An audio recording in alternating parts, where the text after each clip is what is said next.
कभी ठाकुर ब्राह्मण थे सियासत की धुरी, अब कैसे ओबीसी दलित बन गए पूर्वांचल की राजनीति के सूरमा। पूर्वांचल में ओबीसी दलित राजनीति ने जमाए अपने पैर, ब्राह्मण ठाकुरों के हाथ से कैसे निकली बाजी।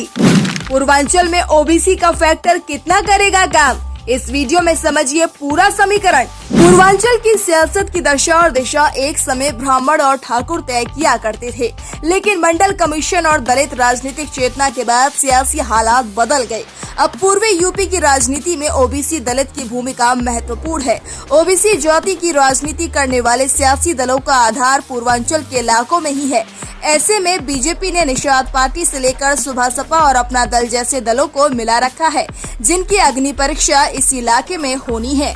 उधर कांग्रेस के साथ गठबंधन करने वाले सपा प्रमुख अखिलेश यादव के पीडीएफ फॉर्मूले का असल इम्तिहान भी पूर्वांचल में ही होना है। पूर्वांचल क्षेत्र में कुल 27 लोकसभा सीटें आती हैं। यूपी की जिन 13 सीटों पर 7वें चरण में चुनाव हुआ, उसमें वाराणसी, चंदौली, मिर्जापुर, बलिया, गाजीपुर, घोसी, रॉबर्ट्सगंज, सलेमपुर, गोरखपुर, कुशीनगर, देवरिया, महाराजगंज और बांसगांव शामिल है। 2019 में इन 13 सीटों में से बीजेपी 11 और उनकी सहयोगी पार्टी अपना दल एस 2 सीटें और बसपा 2 सीटें जीतने में सफल रही थी।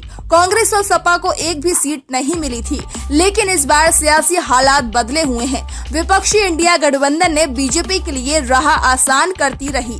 पिछड़ी जातियों में जबरदस्त से सेंधमारी के लिए मजबूत सियासी चक्रव्यूह रखा गया है। पूर्वांचल में कभी ठाकुरों और ब्राह्मणों का पूरी तरह से दबदबा था।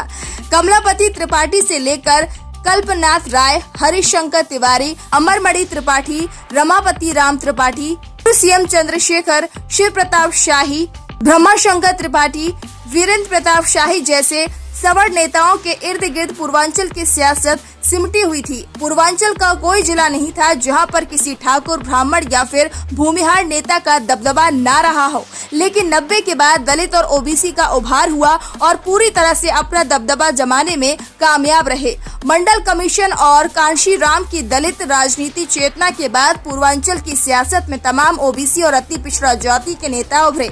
सपा के संस्थापक मुलायम सिंह के दौर में यादव नेता उभरे और उन्होंने ठाकुर व मुस्लिम के साथ समीकरण बनाया।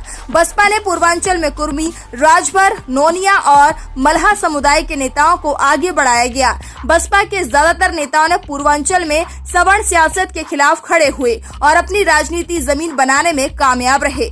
वहीं सपा के समाजवादी नेता ठाकुर और ब्राह्मण के साथ संतुलन बनाकर सियासी जगह बनाने में कामयाब रहे, लेकिन कुछ यादव नेता जरूर सवर्ण राजनीति के खिलाफ खड़े हुए। सपा व बसपा के सत्ता में रहते हुए पूर्वांचल में दलित और ओबीसी सियासत काफी मजबूत हुई।